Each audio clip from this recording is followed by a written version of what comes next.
नाजरीन, आपको ताज़ा तरीन अपडेट से आगाह करते चले। मुल्क के दूसरे शहरों की तरह चनियोट में भी 7 मुहर्रम हराम की मुनासिबत से 71वां जुलूस और 72वां मजालस का इनकाद किया। मजीद तफसीलात से आगाह कर रहे हैं मलक मोहम्मद नवाज जी। मलक मोहम्मद नवाज, तफसीलात से आगाह कीजिएगा। जी बिल्कुल, आज 7 मुहर्रम हराम चनियोट में मजहबी अकीदत और एहतराम से मनाया जा रहा है। आज के दिन चनियोट में 31 जुलूस और 72 मजालिस का इनाकाद किया गया है, जिन्हें ए बी सी कैटेगरी में तकसीम किया गया है। इन जुलूसों और मजालिस की सिक्योरिटी पर 800 से ज़ायद पुलिस के जवान ड्यूटी सर अंजाम दे रहे हैं। अहम मकामात पर एलीट फोर्स के जवान तैनात किए गए हैं। बेशतर जुलूस बारिश के बायस ताख़ीर का शिकार हुए।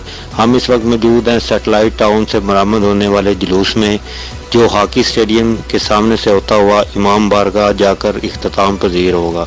जुलूस में अज़ादारों की कसीर तादाद मौजूद है। नवाखानी सीना खोबी की जा रही है। जी मलक मोहम्मद नवाज, आपका बहुत शुक्रिया।